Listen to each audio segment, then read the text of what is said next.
அனைவரும் தயவு செய்து எழுப்புவோமா? அனைவரும் கண்களை மூடுவோமா? ஸ்தோத்திரம் ஸ்தோத்திரம் ஆண்டவரே. அப்பா ஹல்லேலூயா. ஆண்டவரே ஸ்தோத்திரம் ஸ்தோத்திரம் ஸ்தோத்திரம் ஸ்தோத்திரம் ஸ்தோத்திரம். அப்பா ஹல்லேலூயா. இந்த நொடி பொழுது மட்டும் ஆண்டவரே எங்களை பத்திரமாக பாதுகாத்து அப்பா இந்த இடத்தில் ஆண்டவரே எங்களை கொண்டு வந்து சேர்ந்த கிருபைக்காக நாங்கள் துதிக்கிறோம், ஸ்தோத்தரிக்கிறோம் ஆண்டவரே. அப்பா ஸ்தோத்திரம் ஆண்டவரே. இன்னும் ஆண்டவரே பல மாணவர்கள் வந்து சேர வேண்டும் தேவனே. நீரே அவர்களை பத்திரமாக கூட்டி சேர்த்து கொடுங்க. அப்பா ஸ்தோத்திரம் ஆண்டவரே. இந்த கொரோனா ஆண்டவரே அப்பா கொள்ளை நோய்கள் மத்தியிலும் சாலை விபத்துகள் மத்தியிலும் ஆண்டவரே எங்களை ஒரு உரசுக்கு கூட ஒப்பு கொடுக்காமல் ஆண்டவரே அப்பா எங்களை ஒப்பு கொடுத்ததற்கு ஆண்டவரே ஒப்பு கொடுத்து ஆண்டவரே ஸ்தோத்திரம் ஆண்டவரே எங்களை இந்த இடத்தில் கொண்டு வந்து சேர்த்த கிருபைக்காக நமக்கு கொடாபடி நன்றிகளை ஏறெடுக்கிறோம் ஆண்டவரே. நீரை உதவி செய்யுங்க, நீரை பொருட்படுத்திக் கொள்ளுங்க. தொடர்ந்து ஆராதனை பகுதியை நீர் பொருட்படுத்திக் கொள்ளுங்க ஆண்டவரே. உங்களுடைய தேவ பிரசன்னம் விளங்குவதாக நீரை உதவி செய்யுங்க, நீரை உதவி நீரை ஜிவங்களுக்கு ஜீவன நல்ல பிதாவே.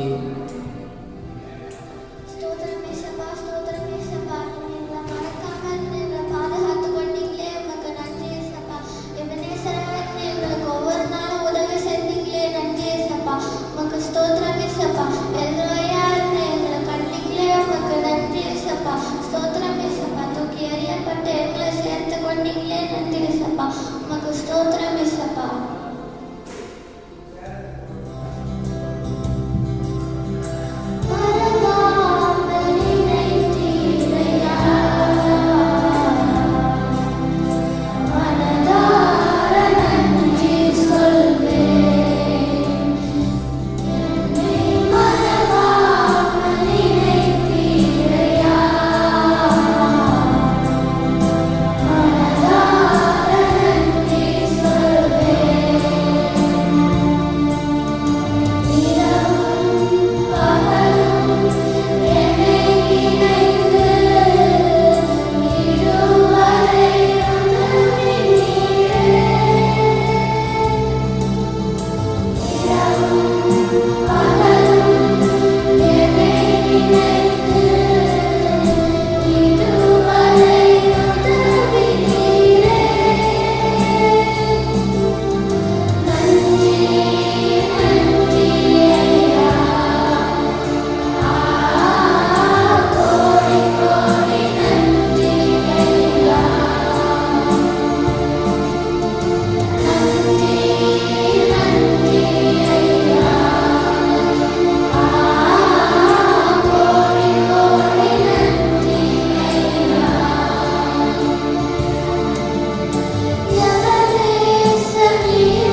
அழகான கண்கள் எங்களை கண்டதால் உங்களை ஆராதிக்கிறோம் ஏசப்பா. தூக்கி எறியப்பட்ட எங்களை சேர்த்து கொண்டீங்களே நன்றி ஏசப்பா. யாரும் வேண்டான தள்ளின எங்களை நீங்கள் சேர்த்து கொண்டீங்களே நன்றி ஏசப்பா. நீங்கள் எங்களை மறக்காம பாதுகாத்து கொண்டீங்களே நன்றி ஏசப்பா. உமக்கு ஸ்தோத்திரம் ஏசப்பா. எங்களை திருப்பியும் சேர்த்து கொண்டீங்களே நன்றி ஏசப்பா. நாங்கள் தப்பான வழியில போனாலும் எங்களை திருப்பி சேர்த்து கொண்டீங்களே நன்றி ஏசப்பா. உமக்கு ஸ்தோத்திரம் ஏசப்பா.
ஒரு தீங்கு அணுகாதபடி எங்களை பாதுகாத்து கொண்டீங்களே நன்றி ஏசப்பா.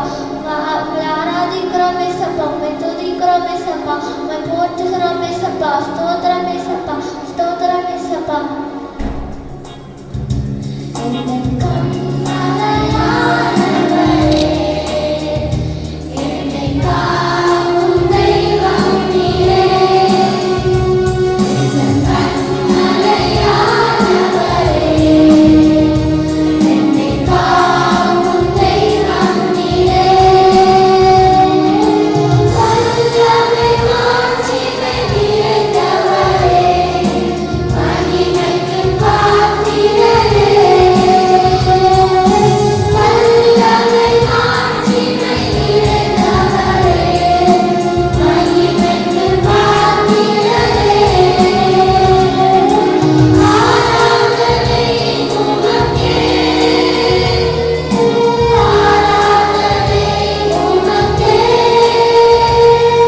கோடி நன்றிகளை ஏறெடுக்கிறோம் ஆண்டவரே.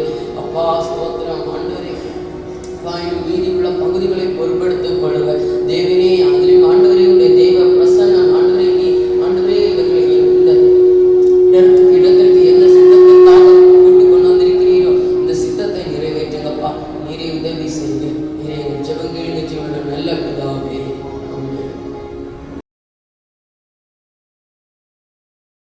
காரியங்களுக்கு அடிமைப்படக்கூடாது ஏசப்பா. ஸ்தோத்திரம் ஏசப்பா. ஏசப்பா நீங்கள் ஒவ்வொரு பிள்ளைகளையும் பாதுகாத்துக் கொள்ளுங்க ஏசப்பா. ஸ்தோத்திரம் ஏசப்பா.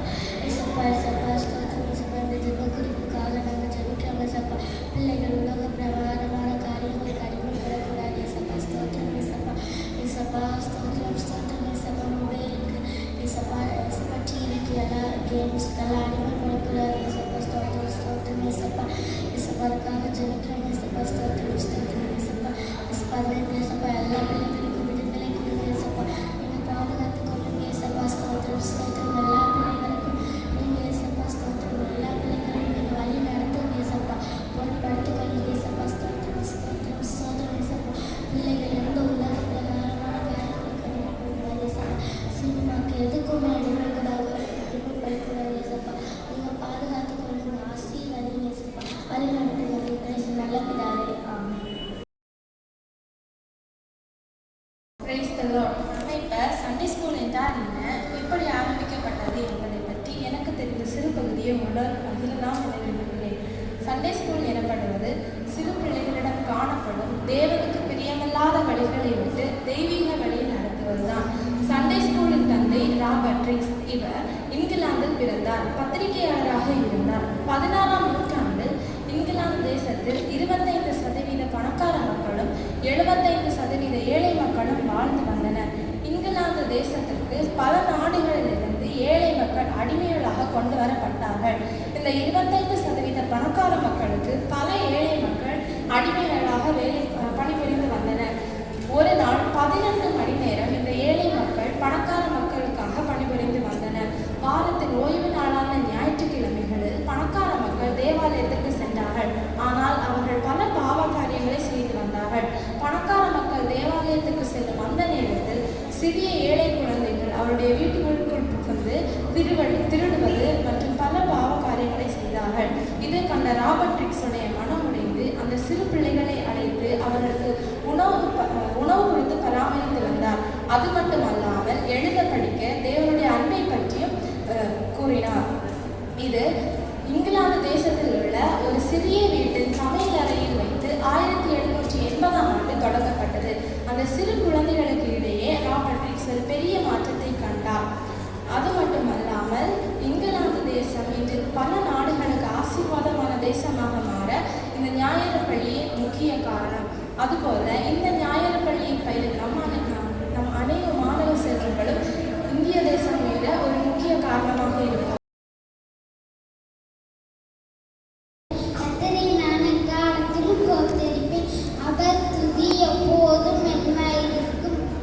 கர்த்தருக்குள் மேன்மை பாராட்டும் சிறுமைப்பட்டவர்கள் அதை கேட்டு மகிழ்வார்கள். என்னோடு கூட கர்த்தரை மேன்மைப்படுத்துங்க. நாம் புனித நாமத்தை உத்தமமான நான் கர்த்தரை அவர்கள் அவரை நோக்கி பார்த்து பிரகாசமடைந்து அவர்கள் முகம் வைக்கப்பட்டு போவதில்லை. இந்த இலக்கு நான் கர்த்தர் கேட்டு அவனை கொடுக்கிறான். நீங்கள் கர்த்தருடைய தூதன் அவர் பிறந்தவர்களை சொல்ல பரவாயில்லை அவர்களை விடுவிக்கிறார். கர்த்தர் நல்லவர் என்பதை ருசித்து பாருங்கள். கர்த்தனை நம்பிக்கை இருக்கிறார்.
எல்லாருக்கும் பரலோக ராஜ்யத்தை பற்றி அறியறதுக்கும் உதவும் சொல்லிட்டு ஏசப்பா இந்த உண்மை சொல்லியிருக்காங்க. ஒரு எஜமான் இருந்தாராம். அவர் ரொம்ப பணக்காரரா. அவருக்கு நிறைய ஊழியக்காரர்கள் இருந்தாங்களாம். அப்போ ஒரு நாள் அவர் ரொம்ப தூரம் பயணம் போறதுக்காக ரெடியா இருந்தாராம். அப்போ அவர் அவருடைய ஊழியக்காரர்களை கூப்பிட்டாராம். முதல் ஊழியக்காரர்கிட்ட அவர் 5 தாளந்தும், 2வது ஊழியக்காரர்கிட்ட 2 தாளந்தும், 3வது ஊழியக்காரர்கிட்ட 1 தாளந்தும் கொடுத்துட்டு அவர் பிரயாணமா போயிட்டாராம். அப்ப 5 தாளந்து வாங்கினவர் என்ன பண்ணாருன்னா, அதை வச்சு ஒரு வியாபாரம் ஆரம்பிச்சு இன்னொரு 5 தாளந்து சம்பாதிச்சாங்க. 2 தாளந்து வாங்கினவரும் அதே மாதிரி பண்ணாராம். ஆனா 1 தாளந்து வாங்கினவரை அதை நிலத்துல புதைச்சு வச்சாராம். அப்ப ரொம்ப நாள் கழிச்சு எஜமான் வந்தாராம். அவர் முதல் ஊழியக்காரர் கூப்பிட்டு, நான் உங்ககிட்ட 5 தாளந்து கொடுத்தேன்னு, நீ அதை வச்சு என்ன பண்ண அப்படின்னு கேட்டாமா. உடனே அவர் சொன்னாரா, ஆண்டவரே, நீங்க எனக்கு 5 தாளந்து கொடுத்தீங்க, நான் அதை வச்சு வியாபாரம் பண்ணி இன்னொரு 5 தாளந்து சேர்த்துருக்கேன். அவருடைய எஜமானுடைய பணத்தை அவர்கிட்டயே கொடுத்தாராம். 2 தாளந்து வாங்கினவரை கூப்பிட்டு, நான் உங்ககிட்ட 2 தாளந்து கொடுத்தேன், நீ அதை வச்சு என்ன பண்ண அப்படின்னு எஜமான் கேட்டாராம். உடனே அவர் சொன்னாராம், நான் எஜமானே, நீங்க என்கிட்ட 2 தாளந்து கொடுத்தீங்க, நான் அதை வச்சு இன்னொரு 2 தாளந்து சம்பாதிச்சிருக்கேன் அப்படின்னு சொன்னாங்களாம். இவங்க 2 பேரையும் பார்த்து எஜமான் சொன்னாராம், நல்லதும் உத்தமம் உண்மையும் உள்ள ஊழியக்காரனே, கொஞ்சத்தில் உண்மையா இருந்தால் அநேகத்தின் மேல் உன்னை அதிகாரியாக வைப்பேன், உன் எஜமானுடைய சந்தோஷத்துக்கு பிரவேசி அப்படின்னு சொன்னாராம். அப்ப லாஸ்ட் ஊழியக்காரர் கூப்பிட்டு, நான் உன்கிட்ட 1 தாளந்து கொடுத்தேன், நீ அதை வச்சு என்ன பண்ண அப்படின்னு கேட்டாரா. உடனே அவர் சொன்னாராம், ஆண்டவனே, நீர் விதைக்காத இடத்தில் அறுக்கிறவரும் தெளிக்காத இடத்தில் சேர்க்கிறவருமான கடினம் உள்ள மனுஷன் என்று நான் அறிந்திருக்கேன். அதனால நான் பயந்து போய் நீங்க கொடுத்த காசை அப்படியே மண்ணில் புதைச்சி வச்சிருக்கேன் அப்படின்னு சொல்லிட்டு அதை எடுத்து கொடுத்தாராம். அப்ப எஜமான் அவரை நோக்கி, பொல்லாதவனும் சோம்பலுமான ஊழியக்காரனே, நான் விதைக்காத இடத்தில் அறுக்கிறவரும் தெளிக்காத இடத்தில் சேர்க்கிறவருமான கடினம் உள்ள மனுஷன் நீ அறிந்திருக்கிறாயே. அப்படியானால் நீ இந்த காசுக்காரனுடைய வசத்தில் போட்டிருக்க வேண்டியதானே, நான் என்னுடைய வட்டியோட எடுத்துக்கொள்வேன் அப்படின்னு சொன்னாராம். அப்போ அவர் சொன்னாராம், அவர்கிட்ட இருந்து இந்த 1 தாளந்தையும் எடுத்து 10 தாளந்து வச்சிருந்தவர்கிட்ட அந்த 1 தாளந்து கொடுத்தாராம். உள்ளவன் எவனோ அவனுக்கு கொடுக்கப்படும், பரிபூர்ணமும் அடைவான், இல்லாதவன் இடத்தில் இருந்து உள்ளதும் எடுத்து கொள்ளப்படும் அப்படின்னு சொல்லிட்டு அவனை புறம்பே தள்ளுங்கள்னு சொன்னாராம். அந்த அழுகையும் பற்கடிப்பும் இருக்கும் அப்படின்னு சொன்னாராம். இந்த மேல நம்ம என்ன தெரிஞ்சுக்கிறோம்னா, ஏசப்பா நம்மளுக்கு எவ்வளவோ தாளந்துகள் கொடுத்துருப்பாங்க, நம்ம அதை எதுவுமே யூஸ் பண்ணாம இருப்போம்.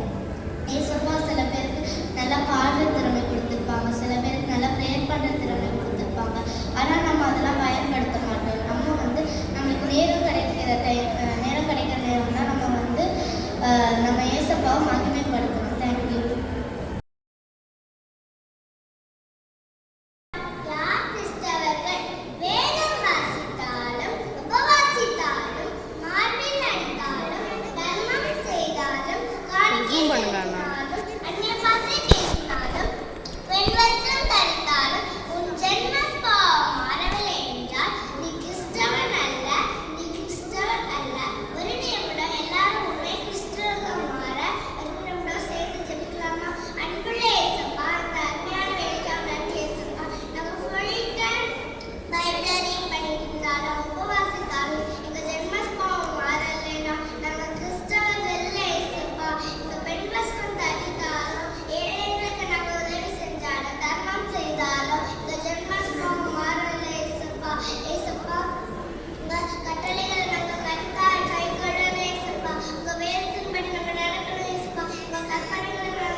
ஒரு கிராமத்தில் ஒரு செல்வந்தர் இருந்தார். அந்த செல்வந்தரை 4 வேலைக்காரங்க பல்லக்கில் தூக்கி கொண்டு போனாங்க. அப்போ ஒரு ஆற்று கடக்க வேண்டிய சூழ்நிலை. அந்த செல்வந்தர் கேட்டார்,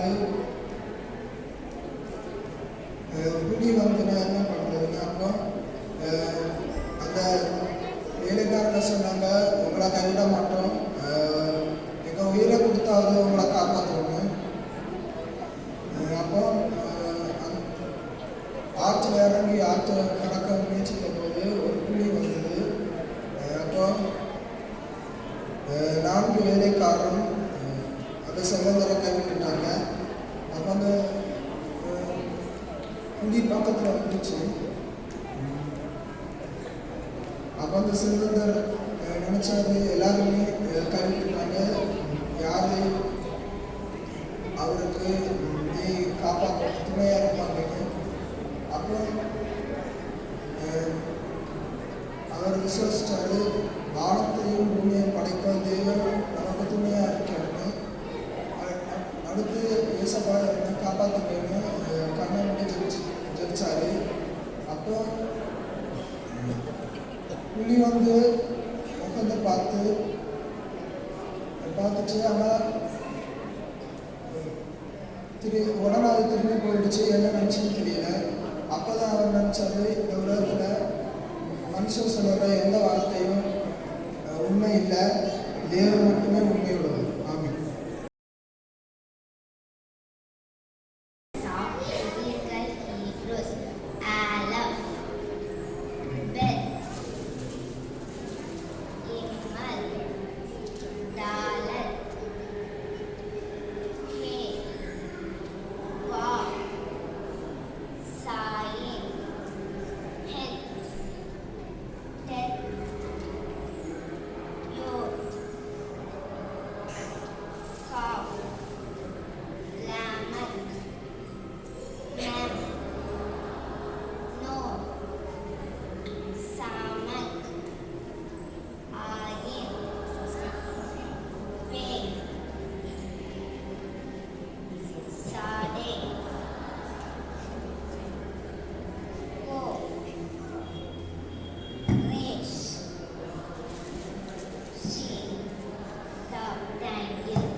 வாங்க ஸ்டோரிக்குள்ளே போகலாம். பிரியாவுக்கு காய்ச்சல் அடிச்சிட்டு ரொம்ப நாள் உடம்பே சரியில்லை. பிரியா காய்ச்சல் சரியாகாத ஃபீல் பண்ணிட்டு இருந்தாங்க. ஏசப்பாட பேர் பண்ணி பார்க்கலாம். நான் காய்ச்சலோட பேர் பண்ணாங்க. ஏசப்பா என்னை குணப்படுத்துங்க ஏசப்பா, என்ன சுகப்படுத்துங்க ஏசப்பா அப்படின்னு பேர் பண்ணாங்க. ஏசப்பாவோ பிரியாவுக்கு பேர் பிரியாவை குணப்படுத்தினாங்க. உடனே பிரியாவும் ஜாலி ஹாப்பியாக வாழ்ந்தாங்க. இதை போல தான் ஒரு வியாதி வந்து ஒரு ராஜா பற்றி தான் பார்க்க போகிறோம். அந்த ராஜா யாருன்னா இஸ்ரவேல் தலைவர் எசேக்கியா தான். எசேக்கியா ராஜா கண்ணெல்லாம் கருத்து போச்சு, முகம் எல்லாம் வாடி போச்சு, தலையெல்லாம் வலிச்சு போச்சு. ரொம்ப நாளாக வியாதி ஓட கஷ்டப்பட்டாங்க. அதோட கவலையே இருந்துச்சு. எசேக்கியா ராஜா ஏசப்பாக்கு நல்ல ராஜா, ஏசப்பாக்கு கீழ்ப்படுறது சரியில்லை ராஜா, ஏசப்பா என்னை குணப்படுத்த மாட்டாங்களான்னு கேள்வி போனாங்க. ஏசியார் எடுத்துக்கிச்சு பாஸ்ட் தான் அங்கே அனுப்புனாங்க. ஏசியா ஃபஸ்ட்டு டேஸ்ட் பண்ணி சொல்லிட்டு இருக்காங்க. பார்க்கணும் ஃப்ரெண்ட்ஸ், இசைக்க ராஜாவே ஏசப்பா அவங்ககிட்ட சொல்லிட்டு இருக்காங்க. அதை நான் அப்படியே சொல்கிறேன். உங்களுக்கு வியாதியும் சரியாகாது, இங்கே இறந்து போகிறீங்க. உங்கள் வீட்டில் உள்ள திங்ஸ் எல்லாம் சரி செஞ்சுக்கோங்க, உங்களே சரி பண்ணிக்கோங்கன்னு சொன்னாங்க. இதை கேட்டு இசைக்கிறதா நான் ஆரம்பிச்சிட்டாங்க.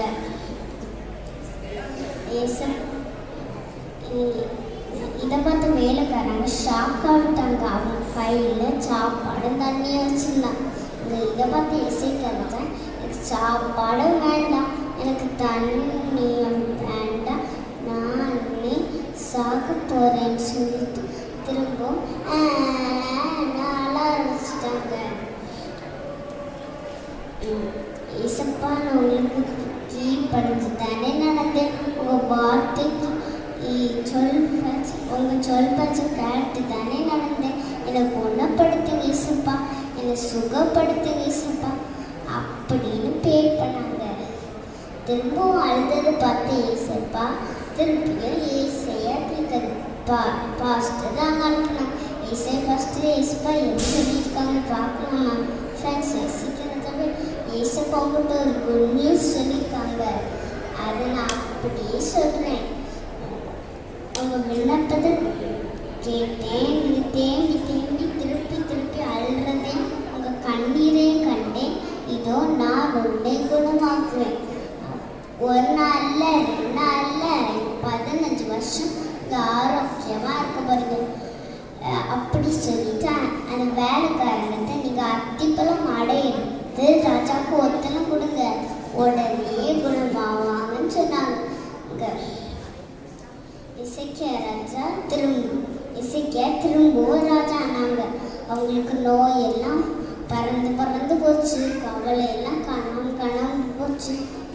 அவங்க முகம் எல்லாம் ஃப்ரெஷ்ஷாக விட்டாங்க. இசைக்கிறத குணமடைந்த பின்பு ஒரு அழகான ஒரு அருமையான கடிதம் எழுதினாங்க. அது கடிதத்தில் என்ன எழுதினாங்கன்னு பார்க்கலாமா? ஏசப்பா எனக்கு விண்ணப்பத்தை காது கொடுத்து கேட்டாங்க, என் கண்ணீரை கண்ணால் பார்த்தாங்க, என்னை குணப்படுத்தினாங்க, என்னை சுகப்படுத்தினாங்க. எனக்கு பிறகு ஏசப்பா எனக்கு இன்னும் 15 வருஷம் எக்ஸ்ட்ரா கொடுத்துருக்காங்க. எனக்கு பேர் கேட்ட ஏசப்பா பேரை நிச்சயமாக கேட்பாங்க. ஏசப்பா நம்புற ஒரு பிள்ளையை கைவிட மாட்டாங்க சாட்சியாக எழுதிருந்தாங்க. இதை நம்ம ஏசையா 38 வாசிக்கலாம். நம்மளுக்கு வியாதி வந்தாலோ சீக்கிரத்துல கவலை வந்தாலும் நம்ம இயேசுவோட பேர் பண்ணணும். நம்மளுக்கு மட்டும் இல்லை, நம்ம வீட்டில் உள்ள பாட்டி தாத்தாக்கோ அம்மா அப்பாக்கோ வியாதி வந்தாலும் சீக்கிரத்துல கவலை வந்தாலும் நம்ம இயேசுவோட பேர் பண்ணணும். ஓமிக்ரான் வைரஸ்னால காய்ச்சல் வந்தால் கூட பயப்படாதீங்க ஃப்ரெண்ட்ஸ், நம்ம இயேசுவோட பேர் பண்ணணும். தேங்க்யூ.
பிரமாணங்களை மனமகிழ்ச்சி வைக்கிறேன். உமது வசனத்தை மறவேன். உமது அடியாருக்கு அனுகூலமாயிருக்கும். உமது நான் பிடித்தும் உமது வசனத்தை கைக்கொண்டு உமது வேதத்தில் உள்ள அதிசயங்களை பார்க்கும்படிக்கு என் கண்களை திறந்தருளும். பூமியிலே நான் பரதேசி.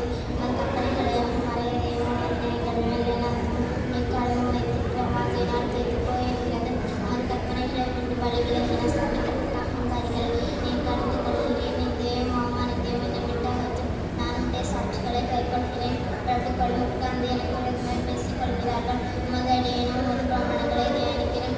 உடைய சாட்சிகள் எனக்கு பின்பகவும் என் ஆலோசனை கருமாயிருக்கிறது. என் ஆத்துமா மட்டோடே ஒட்டிக்கொண்டிருக்கிறது. உமது வசனத்தின்படி என்னை உயிர்ப்பேன். என் வழிகளை நான் உமக்கு விவரித்து காட்டின போது எனக்கு செவி கொடுத்தீர். உமது பிரமாணங்களை எனக்கு போதியும். உமது கட்டளைகளின் வழியை எனக்கு போதித்தருளும். அப்பொழுது நான் உமது அதிசயங்களை தியானிப்பேன். சொந்தக்கால் என் ஆத்துமா கரைந்து போகிறது. உமது வசனத்தின்படி என்னை எடுத்து நடத்தும். பொய் வழியை என்னை விட்டு விலக்கி உடைய வேதத்தை எனக்கு அருள் செய்யும். மேல்வழியை நான் தெரிந்து கொண்டு உடைய நியாயங்களை எனக்கு முன்பாக நிறுத்தினேன். மது சாட்சிகள் மேல் பற்றுதலாக இருக்கிறேன். கர்த்தாவே, என்னை வெட்கத்திற்கு உட்பட பண்ணாதேயும். நீர் என் இருதயத்தை விசாலமாக்கும் போது நான் உமது கற்பனைகளின் வழியாக ஓடுவேன். கர்த்தாவே, உமது பிரமாணங்களின் வழியை எனக்கு போதியும். உடைய பரிதம் நான் நன்றி காத்துக்கொள்வேன். எனக்கு உணர்வை தாரும். அப்பொழுது நான் உமது வேதத்தை பற்றி கொண்டேன். முழு இதயத்தோடு உமது கை கொள்வேன். உமது கற்பனைகளின் பாதையில் என்னை நடத்தும். நான் அதில் பிரியமாயிருக்கிறேன். என்னை நித்தியம் பொருள் ஆசை சாராமல் உமது சாட்சிகளை சாரும்படி செய்யும். மாயை பாரதபடிக்கு நேரன் கண்களை விலக்கி உமது வழிகளில் என்னை உயிர்ப்பையும். உமக்கு பயப்படுவதற்கு ஏற்ற உமது வாக்கு உமது அடியனுக்கு உணர்த்திப்படுத்தும். நான் அஞ்சுகிறேன். இந்த விலக்கி அருளும். உம்முடைய நியாயத்தீர்ப்புகள் நல்லவைகள். இதோ உம்முடைய கட்டளைகள் மேல் வாஞ்சியாயிருக்கிறேன். உமது நீதியால் என்னை உயிர்ப்பேன். கர்த்தாவே, உம்முடைய வாக்கின்படி உமது தயவும் உமது ரட்சிப்பும் எனக்கு வருவதாக. அப்பொழுது என்னை நிந்திக்கிறவனுக்கு உத்தரவு சொல்வேன். உடைய வசனத்தை நம்பியிருக்கிறேன். சத்திய வசனம் முற்றிலும் என் வாயில் நின்று நீங்க விடாதேயும். உடைய நேர்த்திற்கு காத்திருக்கிறேன். நான் எப்பொழுதும் என்றைக்கும் உமது வேதத்தை காத்துக்கொள்வேன். நான் உம்முடைய கட்டளைகளை ஆராய்கிறபடியால் விசாரத்திலே நடப்பேன். நான் உடைய சாட்சிகளை குறித்தும் ராஜாக்களுக்கு முன்பாகவும் வெட்கப்படாமல் பேசுவேன். நான் பிரியப்படுகிற உமது கற்பனைகளின் பேரில் மனமகிழ்ச்சியாக இருக்கிறேன். நான் பிரியப்படுகிற உமது கற்பனைகளுக்கு கையெழுப்பேன். உமது பிரமாணங்களை தியானிப்பேன். நீர் என்னை நம்ப பண்ணின வசனத்தை உமது அடியனுக்காக நினைத்தருளும். அதுவே என் சிறுமையில் எனக்கு ஆறுதல். உம்முடைய வாக்கினை உயிர்ப்பித்தது. அகந்திக்காரன் என்னை மிகவும் பரியாசம் பண்ணி நான் உமது வேதத்தை விட்டு விலகினதில்லை. கர்த்தாவே, ஆதி முதலான உமது நியாயத்தீர்ப்புகளை நான் நினைத்து என்னை தேற்றுகிறேன். உமது வேதத்தை விட்டு விலகுகிற துன்மார்க்க நிமித்தம் நடுக்கம் என்னை பிடித்தது. நான் பரதேச தங்கும் வீட்டிலேயே உமது பிரமாணங்களை எனக்கு கீதங்கள் ஆயின. கர்த்தாவே, அக்காலத்தில் உமது நாமத்தை நினைத்து உமது வேதத்தை கைக்கொள்வேன். நான் உமது கட்டளைகளை கைக்கொண்டபடியினால் இது எனக்கு கிடைத்தது. கர்த்தாவே, நீரே என் பங்கு. நான் உமது வசனங்களை கைக்கொள்வேன் என்று முழு இதயத்தோடும் உம்முடைய தயவுக்காக கெஞ்சுகிறேன். கர்த்தாவே, உமது வாக்கின்படி எனக்கு இறங்கும். என் வழிகளை சிந்தித்துக் கொண்டு என் கால்களை உம்முடைய சாட்சிகளுக்கு நேராக திருப்பினேன். உமது கற்பனைகளை நாம் கைக்கொள்ளும்படி நாம் தாமதியாமல் தீ விதித்தேன். தன் மக்களின் கூட்டங்கள் என்னை கொள்ளையிடும். உம்முடைய வேதத்தை நான் மறக்கவில்லை. உமது நீதியான நியாயத்தீர்ப்புகளை நிமித்தம் உம்மை துதிக்கும்படி பாதி ராத்திரியில் எழுந்திருப்பேன். உமக்கு பயந்து உமது கட்டளைகளை கைக்கொள்கிற அனைவருக்கும் நான் தோழன். கர்த்தாவே, பூமி உமது கிருபையினால் நிறைந்திருக்கிறது. உமது பிரமாணங்களை எனக்கு போதியும். கர்த்தாவே, உமது வசனத்தின்படி உமது அடியேனை நன்றாய் நடத்தினீர். உத்தம நிதானிப்பையும் அறிவையும் எனக்கு போதித்தருளும். உம்முடைய கற்பனைகளின் பெயரில் விசுவாசமாயிருக்கிறேன். நான் உத்தரப்படுவதற்கு முன் வழி தப்பி நடந்தேன். இப்பொழுது உம்முடைய வார்த்தையை காத்து நடக்கிறேன். தேவரின் நல்லவரும் நன்மை செய்கிறவருமாயிருக்கிறேன். உமது பிரமாணங்களை எனக்கு போதியும். அகங்காரிகள் எனக்கு விரோதமாய் பொய்களை பிணக்கிறார்கள். நானோ முழு இதயத்தோடும் உம்முடைய கட்டளைகளை கைக்கொள்வேன். அவர்கள் இதயம் நினைத்து கொடுத்திருக்கிறது. நானோ உம்முடைய வேதத்தில் மனமகிழ்ச்சியாக இருக்கிறேன். நான் உபத்திரப்பட்டது எனக்கு நல்லது. அதனால் உமது பிரமாணங்களை கற்றுக்கொள்கிறேன். அநேகமாய பொன்வெளியை பார்க்கிலும் நீர் கிளம்பின வேதமே எனக்கு நலம். உம்முடைய கரங்கள் என்னை உண்டாக்கி என்னை உருவாக்கிட்டு உம்முடைய கற்பனைகளை கற்றுக்கொள்ள என்னை உணர்வுள்ளவன் ஆக்கும். நான் உம்முடைய வசனத்துக்கு காத்திருக்கிறபடியால் உமக்கு பயந்தவர்கள் என்னை கண்டு சந்தோஷப்படுவார்கள். கர்த்தாவே, உமது நியாயத்தீர்ப்புகள் நீதியுள்ளதென்றும் உண்மையின்படி என்னை உபத்திரப்படுத்தினீர் என்றும் அறிவேன். நீர் உமது அடியனுக்கு கொடுத்த உமது வாக்கின்படி உமது கிருபை என்னை தேற்றுவதாக. கர்த்தாவே, நான் பிழைத்திருக்கும் படிக்கும் மது இரகங்கள் எனக்கு கிடைப்பதாக. மது வேதம் என் மனமகிழ்ச்சி. அகங்காரிகள் என்னை பொய்களினால் கேட்கப்பட்டபடியால் கேட்கப்பட்டு போவார்களாக. நானோ உமது கட்டளைகளை தியானிப்பேன். மக்கு பயந்து உமது சாட்சிகளை அணிந்திருக்கிறவர்கள் என்னென்னைக்கும் திரும்பார்களாக. நான் வெட்கப்பட்டு போகாத படிக்கு என் நித்தியம் உமது பிரமாணங்களில் உத்தமாய்க்க கடவது. உடைய ரட்சிப்புக்கு என் ஆத்மா தவிக்கிறது. உடைய வசனத்துக்கு காத்திருக்கிறேன். எப்பொழுது என்னை தேற்றுவீர் என்று உடைய வாக்கின் மேல் நோக்கமாய் என் கண்கள் பொறுத்து போகிறது. புகையிலுள்ள திருப்தியை போலானேன். உமது பிரமாணங்களையோ மறவேன். உமது அடியனுடைய நாட்கள் மாத்திரம் என்னை துன்பப்படுத்துகிறவர்களுக்கு நீர் எப்பொழுது நியாயம் திரும்ப செய்வேன். உடைய விதத்துக்கு விரதமாக அகங்காரிகள் எனக்கு குழிகளை வெட்டினார்கள். உடைய கற்பனைகள் எல்லாம் உண்மையாக இருக்கிறது. அநியாயமாக என்னை துன்பப்படுத்துகிறார்கள். நீர் எனக்கு சகாயம் பண்ணும். அவர்கள் என்னை பூமியில் இல்லாமல் நீக்கிவிட சத்தை தப்பிட்டு, ஆனாலும் நான் உமது கட்டளைகளை விட்டுவிடவில்லை. உமது கிருபையின்படியே என்னை உயர்ப்பியும். அப்பொழுது நான் உம்முடைய வாக்கின் சாட்சியை காத்து நடப்பேன். கர்த்தாவே, உமது வசனம் வானங்களில் என்றென்றைக்கும் நிலைத்திருக்கிறது. உம்முடைய உண்மை தலைமுறை தலைமுறையாக இருக்கும். பூமியை உறுதிப்படுத்தினீர், அது நிலைத்திருக்கிறது. உம்முடைய பிரமாணங்களை நிறைவேற்றும்படி அவைகளினால் வரைக்கும் நிற்கிறது. சமத்தமும் உண்மை செய்திக்கும் உமது வேதம் என் மனமகிழ்ச்சியாக இருந்தால் என் துக்கத்திலேயே அணிந்து போயிருப்பேன். நான் ஒருபோதும் உம்முடைய கட்டளைகளை மறக்க மாட்டேன். அவைகளால் நீர் என்னை உயிர்ப்பித்து நான் உடையவன் என்னை ரட்சியும். உம்முடைய கட்டளைகளை ஆராய்கிறேன். துன்மார்க்கர் என்னை அழிக்க காத்திருக்கிறார்கள். நான் உமது சாட்சிகளை சிந்தித்துக் கொண்டிருக்கிறேன். சகல சம்பவத்துக்கு மேலே கண்டேன். உம்முடைய சகல சம்பவத்துக்கு மேலே கண்டேன். உம்முடைய கற்பனை உமது வேதத்தில் நான் பிரியமாக இருக்கிறேன். நாடு முழுவதும் அது என் தியானம். நீர் உம்முடைய கற்பனைகளை கொண்டு என்னை உடவனாக்குகிறீர். அவைகள் என்றைக்கும் என்னுடனே இருக்கிறது. உம்முடைய சாட்சிகள் என் தியானமாக இருக்கிறபடியால் எனக்கு போதித்தவர்கள் எல்லாரிலும் அறிவுள்ளவனாக இருக்கிறேன். உம்முடைய கட்டளைகளை நான் கை கொண்டிருக்கிறபடியால் முதியவர்களை பார்க்கிலும் ஞானமுள்ளவனாக இருக்கிறேன். உம்முடைய வசனத்தை நான் காத்து நடக்கும்படிக்கு சகல பொல்லாத வழிகளுக்கும் என் கால்களை விளக்குகிறேன். நீர் எனக்கு போதித்திருக்கிறபடியால் நான் உம்முடைய நியாயங்களை விட்டு விலகேன். உம்முடைய வார்த்தைகள் என் நாவுக்கு எவ்வளவு இனிமையானவைகள். என் வாய்க்கு அவைகள் தேனிலும் மதுரமாயிருக்கும். உமது கட்டளைகளால் உணர்வடைந்தேன். ஆதலால் எல்லா பொய் வழிகளையும் வெறுக்கிறேன். உம்முடைய வசனம் என் கால்களுக்கு தீபம், என் பாதைக்கு வெளிச்சமாயிருக்கிறது. உம்முடைய நீதி நியாயங்களை காத்து நடப்பேன் என்று ஆணையிட்டேன். அதை நிறைவேற்றுவேன். நான் மிகவும் உபத்திரப்படுகிறேன். கர்த்தாவே, உம்முடைய வசனத்தின்படியே என்னை உயிர்ப்பியும். கர்த்தாவே, என் வாயின் உற்சாக பலிகளை நீர் அங்கீகரித்து உடைய நியாயங்களை எனக்கு போதித்து அருளும். என் பிராணன் எப்பொழுதும் என் கையில் இருக்கிறது. ஆனாலும் உம்முடைய வேதத்தை மறவேன். துன்மார்க்கர் எனக்கு கண்ணி வைக்கிறார்கள். ஆனாலும் நான் உம்முடைய நியாயங்களை துன்மார்க்கர் எனக்கு கண்ணி வைக்கிறார்கள். ஆனாலும் நான் உம்முடைய கட்டளைகளை விட்டு வழி தவறேன். உம்முடைய சாட்சிகளை நித்திய சுகிதமாக்கி கொண்டிருக்கிறேன். அவைகளை என்னிடத்தில் மகிழ்ச்சி முடிவு பரியந்தம் இடைவிடாமல் உம்முடைய பிரமாணங்களின் படி செய்ய என் இதயத்தை சாய்த்தேன். வீண் சிந்தனைகளை நான் வெறுத்து உமது வேதத்தில் பிழைப்படுகிறேன். என் மறைவிடமும் என் கேடகமும் நீரே. உடைய வசனத்துக்கு காத்திருக்கிறேன். கொள்ளாதவர்களை என்னை விட்டு அகன்று போங்கள். என் தேவனுடைய கற்பனைகளை நான் கை கொள்வேன்.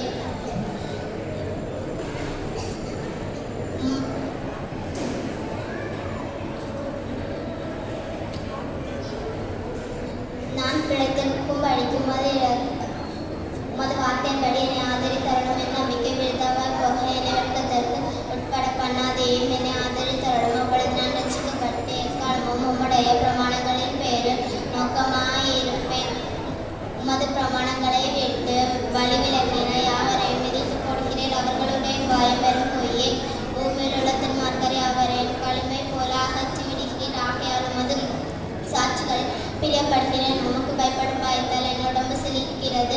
மது நியாயத்திற்கு பயப்படுகிறேன். நியாயமும் நீதியும் செய்கிறேன். என்னை ஒப்புக்கொடாதையும் உமது அடியனுக்கு நன்மையாக துணையிலும்.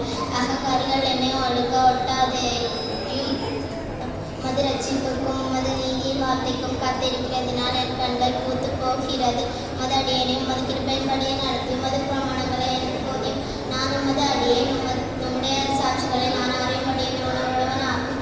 நீதியை செய்ய கர்த்தருக்கு வேலை வந்தது. அவர்கள் உம்முடைய நியாய பிரமாணத்தை மீறினார்கள். ஆதலால் நான் பொன்னிலும் பசு பொன்னிலும் அதிகமாய் உமது கற்பனைகளில் பிரியப்படுகிறேன். எல்லாவற்றை பற்றியும் நீராளுள்ள எல்லா கட்டளைகளும் செமையேற்றி எண்ணி சகல பொய்களையும் வெறுக்கிறேன். உடைய சாட்சிகள் அதிசயமானவைகள் ஆதலால் என் ஆத்துமாம் அவைகளை கைக்கொள்ளும். உடைய வசனத்தின் பிரசித்தம் வெளிச்சம் தந்து பேதைகளை உணர்வுள்ளவர்களாகும். நம்முடைய கற்பனைகளை நாம் வாஞ்சிக்கிறபடியால் என் வாயை அகன்று திறந்த அவைகளுக்கு ஏங்குகிறேன். உடைய நாமத்தை நேசிக்கிறவர்களுக்கு வழங்கும் நியாயத்தின்படியே என்னை நோக்கி பார்த்து எனக்கு இறங்கும். உடைய வார்த்தையில என் காலடிகளை நிலைப்படுத்தி ஒரு ஆளியானமும் என்னை ஆள ஒட்டாதேயும் மனுஷ செய்யும் நெடுக்கத்துக்கு என்னை விலக்கி விடுவித்தருளும். அப்பொழுது நான் உடைய கட்டளைகளை காத்துக் கொள்ளுவேன். உமது அடியின் மேல் உமது முகத்தை பிரகாசிக்க பண்ணி உமது பிரமாணங்களை எனக்கு போதியும். உம்முடைய வேதத்தை மனுஷன் காத்து நடவாதபடியால் என் கண்களில் இருந்து நீர் தாரைகள் ஓடுகிறது. கர்த்தாவே, நீர் நீதிபரர். உமது நியாய தீர்ப்புகள் செம்மையானவைகள். நீர் கட்டளையிட்ட சாட்சிகள் நீதியும் மகா உண்மையுமானவைகள். என் சத்துருக்கள் உம்முடைய வசனங்களை மறந்தபடியால் என் பக்தி வைராக்கியம் என்னை பட்சிக்கிறது. உமது வார்த்தை மிகவும் புடமிடப்பட்டது. உமது அடியேன் அதில் பிரியப்படுகிறேன். நான் சிறியவனும் அசட்டை பண்ணப்பட்டவனுமாயிருக்கிறேன். ஆனாலும் உமது கட்டளைகளை மறவேன். உம்முடைய நீதி நித்திய நீதி. உம்முடைய வேதம் சத்தியம் இக்கட்டும் நெருக்கமும் என்னை பிடித்தது. ஆனாலும் உம்முடைய கற்பனைகள் என் மன மகிழ்ச்சி. உம்முடைய சாட்சிகளின் நீதி என்றென்றைக்கும் நெருக்கும். என்னை உணர்வுடன் ஆக்கும். அப்பொழுது நான் பிழைத்திருப்பேன். முழு இதயத்தோடு கூப்பிட்டேன். கர்த்தாவே, என் ஜெபத்தை கேளும். உம்முடைய பிரமாணங்களை கைக்கொள்வேன். உம்மை நோக்கி கூப்பிட்டேன், என்னை ரட்சியும். அப்பொழுது நான் உம்முடைய சாட்சிகளை காத்துக் கொள்ளுவேன்.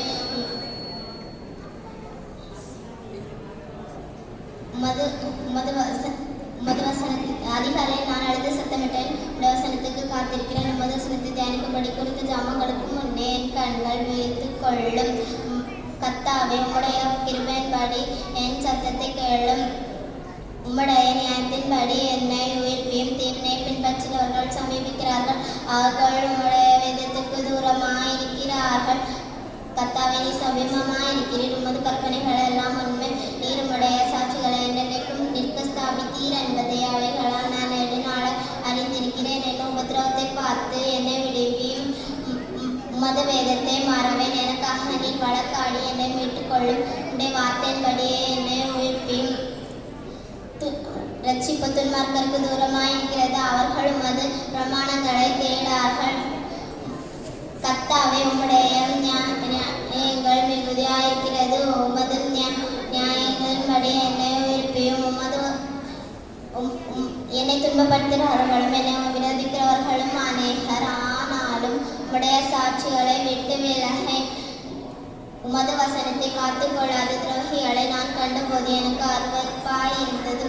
இதோ உம்முடைய கட்டளைகளை நேசிக்கிறேன். உமது கிருபையின்படியே என்னை உயிர்ப்பியும். தீவினையை பின்பற்றினவர்கள் சமீபிக்கிறார்.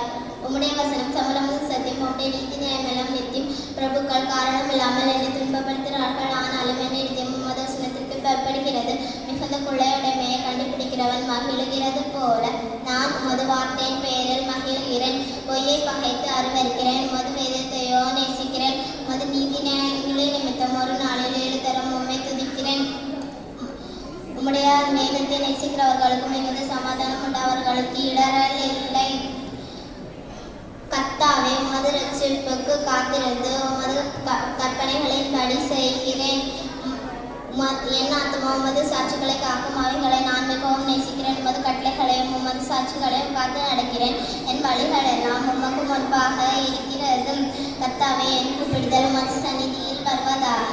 உமது வசனத்தின்படியே என்னை உணர்வுள்ளவனாக்கும். என் விடப்பம் உமது சந்நிதியில் வருவதாக. உமது வார்த்தையின்படியே என்னை விடுவித்தருளும். உம்முடைய பிரமாணங்களை நீர் எனக்கு போதிக்கும் போது எனது இடுகள் உமது துதியை பிரஸ்தாபப்படுத்தும். உமது கற்பனைகள் எல்லாம் நீதியுள்ளவைகள். ஆதலால் என்னாவும் உம்முடைய வசனத்தை விவரித்துச் சொல்லும். நான் உம்முடைய கட்டளைகளை தெரிந்து கொண்டபடியால் உமது கரம் எனக்கு துணையாயிருப்பதாக. கர்த்தாவே, உம்முடைய ரட்சிப்பின் மேல் ஆவலாயிருக்கிறேன். உமது வேதம் என் மன மகிழ்ச்சி. என் ஆத்மா பிழைத்திருந்து உம்மை துதிக்க கடவது. உமது நியாயத்தீர்ப்புகள் எனக்கு உதவியாயிருப்பதாக. காணாமற் போன ஆட்டை போல வழி தப்பி போனேன். உமது அடியினை தேடுவீராக. உமது கற்பனைகளை நான் மறவேன். ஆமென்.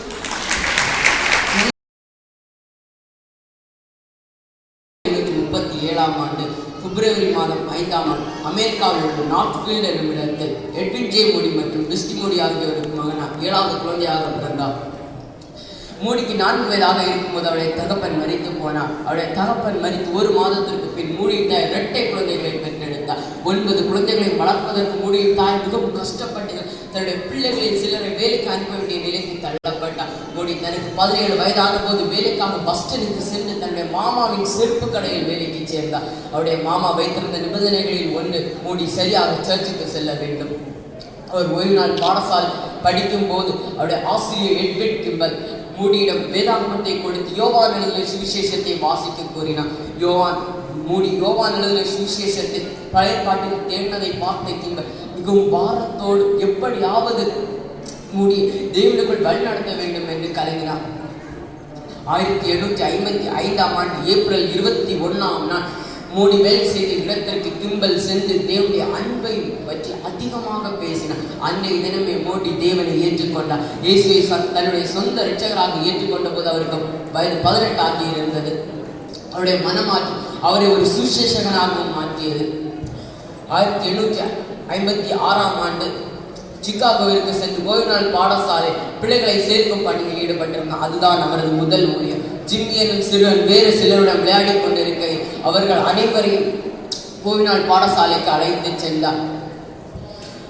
அன்று மட்டும் மொத்தம் 18 சேரி சிறுவர்களை கூட்டி சேர்த்தார். சேரியில் ஒவ்வொரு வீடாக சென்று 100கணக்கான பிள்ளைகளை அழைக்க சென்றார். அப்படி ஒரு வீட்டிற்கு சென்ற போது அந்த பிள்ளைகளின் தகப்பன் குடிப்பதற்கென்று மதுபாட்டிலை திறந்தார். அதை பார்த்த மோடி அதை வாங்கி உடனே கீழே ஊற்றிவிட்டார். அடுத்த வாரம் மோடி குழந்தைகளை அழைக்க சென்ற கூட அந்த மனிதர் அவரை அடிக்க பாய்ந்தார். ஆனால் மோடி சாந்தமாக, நான் உன்னுடைய குடும்பத்துக்கு நன்மை செய்யவே வந்தேன், நீர் என்னை அடிக்க விரும்பினால் அடிக்கலாம், ஆனால் அதற்கு முன்பு ஜெபிக்க விரும்புகிறேன் என்று ஒரு ஜெபம் செய்தார். அடுத்து ஜெபம் செய்து முடித்த பின் அந்த மனிதர் மனம் மாறி தன்னுடைய பிள்ளைகளை ஓய்வு நாள் பாடசாலைக்கு அனுப்பி வைத்தார். தனக்கு கொடுத்த ஊழியத்தை உண்மை உத்தமமாய் செய்து வந்த மோடி 1858ஆம் ஆண்டு சொந்தமாக ஒரு ஓய்வு நாள் பாடசாலையை ஆரம்பித்தார். அவருடைய மூடியின் ஓய்வு நாள் பாடசாலைக்கு விரைவிலேயே 1500க்கும் மேற்பட்டவர்கள் வந்தனர். அந்த ஓய்வு நாள் பாடசாலைக்கு நிரந்தர இடம் தேவைப்பட்டதினால் சிகாகோவில் ஒரு சபையை ஆரம்பித்தார். ஓய்வு நாள் பாடசாலை வளர்ந்து கொண்டிருந்தது. அந்த ஓய்வு நாள் பாடசாலையில் உள்ள ஆசிரியர்கள் மற்றும் மாணவர்கள் மத்தியில் மோடி மிகவும் கரிசனை உள்ளவராக இருந்தார். அப்படி இளம் பெண்கள் மத்தியில் ஊழியம் செய்து கொண்டு வந்திருந்த ஹிப்பட் என்ற ஆசிரியர் நுரையீரல் இரத்த கசிவு ஏற்பட்டு நோய் கடினமான சிகிச்சைக்காக நியூயார்க்கு செல்ல விரும்புவதாக அப்பொழுது அவர் மிகவும் மன வருத்தத்தோடு மோடியிடம், நான் என்னுடைய மாணவர்களில் ஒருவரை கூட கிறிஸ்துவுக்குள் வழிநடத்த முடியவில்லை என்று மிகவும் கலங்கினார். அப்பொழுது மோடி அந்த ஆசிரியரை ஒவ்வொரு மாணவியிடமும் கூட்டி சேர்த்தார். அப்பொழுது தேவனுடைய அன்பை அவரை பற்றி அதிகமாக தெளிவாய் பேசினார். அப்பொழுது ஒவ்வொரு மாணவியும் தேவனை ஏற்றுக்கொண்டனர். அப்பொழுது ஹிப்பட், நான் இப்பொழுது மரித்தாலும் சந்தோஷப்படுவேன் என்று கூறினார். வியாபாரம் செய்து பெரிய பணக்காரனாக வேண்டும் என்று கனவு கண்டு கொண்டிருந்த மோடி தன்னை முழுமையாக தேவனுக்கு ஒப்புக் கொடுத்தார். 1861ஆம் ஆண்டு YMCAயில் ஊழியராக பணிபுரிந்தார். 1862ஆம் ஆண்டு எம்ஆசி ரெவல் என்ற பெண்ணை திருமணம் செய்தார். மோடி இங்கிலாந்துக்கு முதல் முறையாக சென்றபோது Spratt and George Miller, Harry Wood போன்றவரை சந்தித்தார். சிகாகோவிற்கு ஊழியம் செய்ய விரும்பிய ஹாரி வுட் ஹவுஸ் சிகாகோவிற்கு சென்று தேவன் தம்முடைய ஒரே பேரான குமாரனை விசுவாசிக்கிறவன் எவனோ அவன் நித்திய ஜீவனை அடையும் வட்டிக்கு தம்மை தந்தவர்கள் இந்த உலகத்தில் இவ்வளவாய் அன்பு கூர்ந்தார் என்று யோவான் 3:16 சொல்லியிருக்கிற வசனத்தை கொண்டு பிரசங்கித்தார். அன்றிலிருந்து பிரசங்கித்தார். ஆண்டவர் எப்படி பாவிகளை நேசிக்கிறார் என்பதை விளக்கினார். அன்றிலிருந்து மோடி தேவனுடைய அன்பை குறித்து பிரசங்கிக்க ஆரம்பித்தார். 1870இல் மோடியின் சுவிசேஷ பாடகர் சாங்கி சந்தித்தனர். சில மாதங்களுக்கு பின்பு இருவரும் ஊழியம் செய்தனர். இருவரும் ஊழியம் செய்த போது இங்கிலாந்தில் பெரிய எழுப்புதல் உண்டாயிட்டு அந்த எழுப்புதலில் அந்த கூட்டத்தில் ரட்சிக்கப்பட்டதான் C.T. ஸ்டட்டின் தந்தை எட்வர்ட் C.T. ஸ்டட்டும் அவருடைய கூட்டங்கள் தன்னை தேவனுக்கு முழுமையாக ஒப்புக் கொடுத்தார். 1871ஆம் ஆண்டு சிகாகோவில் ஏற்பட்ட தீ விபத்தில் அவருடைய வீடும் சபை கட்டிடம் அவருடைய விசுவாசிகள் பலரின் வீடுகள் எரிந்து நாசமானது. அவர்கள் தங்களுடைய உயிரை காப்பாற்றிக் கொள்ள தங்கள் உடைமைகளை குறித்து கவலைப்படவில்லை. ஆனால் அந்த இழப்பை ஈடுகட்ட மோடி நியூயார்க்குக்கு உதவி கேட்க சென்ற போது தேவன் அவரோடு பேசினார். நீ மனிதனை நோக்கி செல்கிறாய், என்னை நோக்கி வா, நான் உனக்கு உதவி செய்வேன். மோடி அந்த இடத்திலேயே முழங்கால் படியிட்டு கதறி ஜெபித்தார். தேவன் அவருடைய தேவைகளை அனைத்தையும் சந்தித்தார். இழந்தவைகள் அனைத்தையும் கட்டியெழுப்ப தேவன் கிருபை செய்தார். 1879 ஆண்டு நார்த்ஃபீல்டில் பெண்களுக்கு ஒரு பள்ளி, 1881 ஆண்டு மவுண்ட் ஹெர்மோன் என்ற பள்ளியை ஆண்களுக்காக ஆரம்பித்தார். மாணவர்கள் மத்தியில் எழுப்புதலை தூண்டிவிட்ட மூடி 1885 ஆண்டு கல்லூரி மாணவர்கள் என ஒரு பெரிய மாநாடு நாட்களில் நடைபெற்றது. அந்த முகாம் நிறைவடைந்த போது 100 மாணவர்கள் தங்களை மிஷினரிகளாக வெளிநாடுகளுக்கு மிஷினரிகளாக செல்ல தங்களை அர்ப்பணித்தார்கள். 1890 ஆண்டு ஊழியம் செய்ய விரும்புகிறவர்கள் அவர் வேதாகம கல்லூரியை ஆரம்பித்தார். மோடி அநேக ரட்சிக்கப்பட்டும் தங்களை தேவனுக்கு ஊழியத்திற்கு ஒப்பு கொடுத்து இருந்த வேளை சிலர் அவருடைய பிரசங்கத்தில் இலக்கண பிழைகள் இருப்பதாக தெரிவித்தனர். மோடி அதற்கு கூறினார், என்னுடைய ஆங்கிலம் உடைந்த ஆங்கிலம், ஆனால் உடைந்த உள்ளங்களை குணமாக்குகிறது என்று 1891 ஆண்டு நவம்பர் 16 நாள் கான்சஸ் சிட்டியில் தன்னுடைய செய்தியை பிரசங்கித்தார். ரயில் மூலம் நோய்வாய்ப்பட்டவராய் நார்த்ஃபீல்டுக்கு ரயில் மூலம் புறப்பட்டார். 1891 ஆண்டு டிசம்பர் 22 நாள் தன்னுடைய குடும்பத்தால் தன்னை சூழ்ந்திருக்க உலகத்தை முடித்துவிட்டு நித்திய ஜீவனை பெற்று பரலோகத்தில் கர்த்தருக்குள் இளைப்பாற சென்றார். தனக்கு கொடுக்கப்பட்ட வேலைகளை, தனக்கு கொடுக்கப்பட்ட ஊழியத்தை சிறிது பெரிது என்று வகையறுக்காமல் உண்மையை உத்தமமாக செய்ததினால் தேவன் அவரை சிறிதில் உண்மையாக இருந்தபடியால் தேவன் அவரை அநேகத்தின் மேல் அதிகாரியாக வைத்தார். இன்றைக்கு நமக்கு கொடுக்கப்பட்ட ஒவ்வொரு ஊழியத்தின் ஒவ்வொரு காரியத்தையும் சிறிது பெரிது என்று வகையெடுக்காமல் தேவனுக்கு ஏற்றபடி நாம் செய்வோம் என்று கூறி தேவனுடைய ஊழியத்தின் ஆத்துமாக்களை ஒன்றிணைவோம் என்று கூறி God bless you all. The New Testament books of the Bible, it has 27 books: Matthew, Mark, Luke, John, Acts, Romans, 1 Corinthians, 2 Corinthians, Galatians, Ephesians, Philippians, Colossians, 1 Thessalonians, 2 Thessalonians, 1 Timothy, 2 Timothy, Titus, Philemon, Hebrews, James, 1 Peter, 2 Peter, 1 John, 2 John, 3 John, Jude, Revelations. புதிய ஏற்பாட்டு ஆகமங்கள் மொத்தம் 27.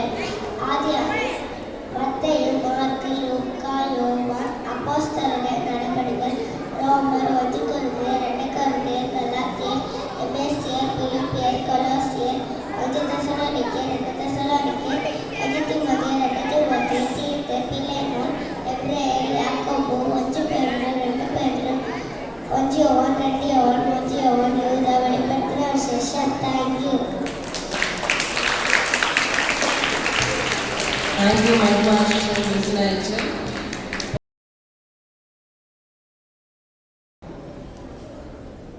நம்ம இன்னைக்கு வாழக்கூடிய இந்த உலகத்தில் நமக்கு அநேக துன்பங்கள், கஷ்டங்கள் இருக்குது.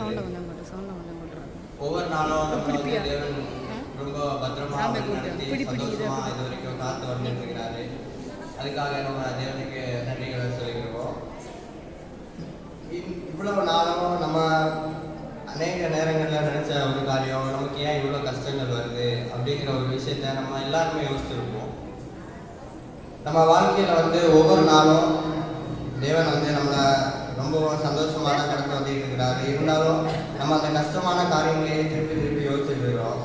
ஆனால் நம்ம வந்து ஏன் வந்து இந்த கஷ்டமான காரியங்கள் எல்லாம் நம்ம வாழ்க்கையில் வருதுன்னு எவ்வாறு யோசிச்சிருக்கிறோமா?